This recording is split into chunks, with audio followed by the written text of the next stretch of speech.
Right, breaking news చూస్తున్నాం. ఇక నంద్యాల జిల్లాలో ప్రభుత్వ ఆస్తుల దుర్వినియోగం మరోసారి చర్చనీయాంశంగా మారింది.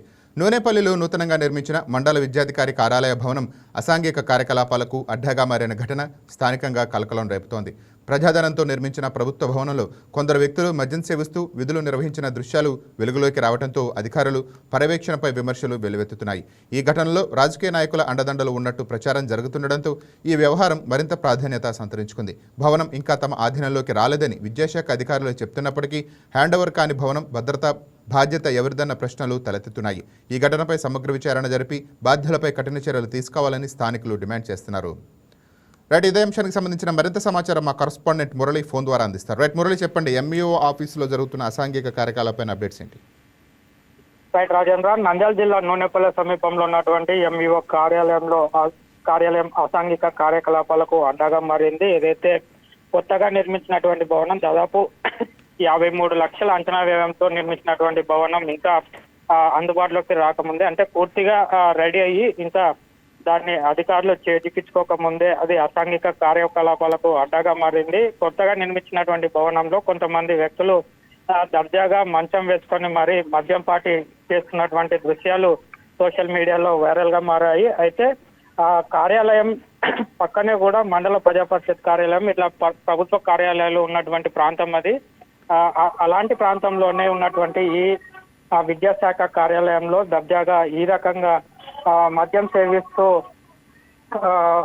ఉన్నటువంటి ఈ వీడియోలు కూడా సోషల్ మీడియాలో వైరల్ గా మారడంతో పలు అనుమానాలకు తాగిస్తుంది. అయితే దీని వెనుక కొంతమంది రాజకీయ నాయకులు అండదండలు ఉన్నాయని చెప్పి కూడా కొన్ని ఆరోపణలు అయితే వెలువెత్తుతున్నాయి.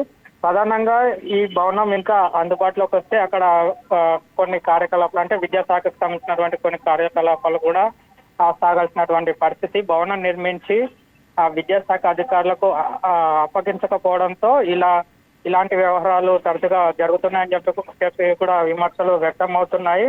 అయితే మరోపక్క విద్యాశాఖ అధికారులు మాత్రం ఇంకా భవనం తమకు హ్యాండ్ ఓవర్ చేయలేదు, నిర్మించారు కానీ తమకు హ్యాండ్ ఓవర్ చేయలేదు కాబట్టి దీనిపై మేము ఎలాంటి చర్యలు తీసుకోలేము అన్నట్లుగా మాట్లాడుతున్నారు అనే విమర్శలు కూడా వ్యక్తం అవుతున్నాయి. రాజేంద్ర, ప్రధానంగా దాదాపు కొన్ని లక్షల రూపాయలు వెచ్చించి నిర్మించినటువంటి ఆ భవనం, అందులోనూ విద్యాశాఖ ఎంతో పవిత్రంగా చూసుకోవాల్సినటువంటి భవనము ఇంకా పూర్తిగా ఈ విద్యాశాఖ హ్యాండ్ ఓవర్ చేసుకోకముందే ఈ రకంగా మందు సింధు విందు అన్నట్లుగా దాన్ని పూర్తిగా ఒక బార్ లాగా చేసుకొని ఈ రకంగా మందు తాగడం అని చెప్పడం పట్ల కూడా, మందు తాగడం పట్ల కూడా ప్రజలు అదే విధంగా విద్యార్థి సంఘం నాయకులు కూడా ఆగ్రహం వ్యక్తం చేస్తున్నారు.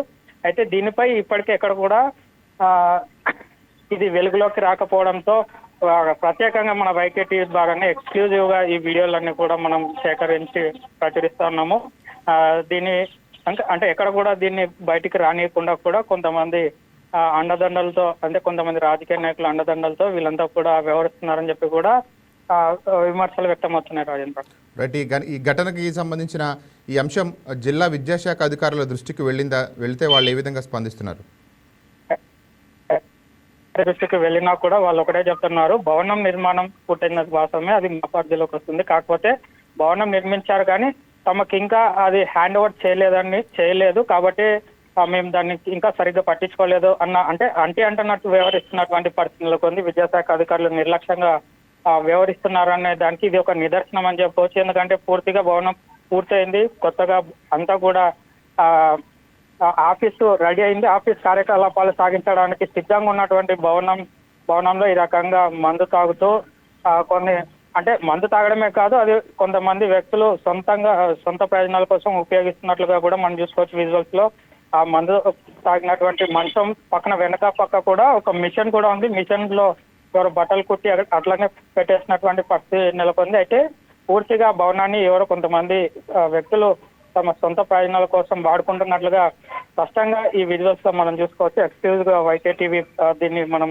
చూపిస్తున్నటువంటి పరిస్థితి. విద్యాశాఖ అధికారులు మాత్రం పొంతన లేని సమాధానాలు అయితే చెప్తున్నారని చెప్పుకోవచ్చు. ఎందుకంటే ఆ రకంగా కొత్తగా దాదాపు 53 లక్షల రూపాయలు వెచ్చించి నిర్మించినటువంటి భవనం కొద్ది రోజులు ఆగితే అది అందుబాటులోకి వచ్చి అక్కడి నుంచి కార్యకలాపాలు సాగించాల్సినటువంటి భవనం మా పరిధిలో లేదు, మాకు హ్యాండ్ ఓవర్ చేయలేదు అని చెప్పడం పట్ల కూడా కొన్ని అనుమానాలకు తావిస్తుంది. Rajendra, right, thank you Muralikrishna.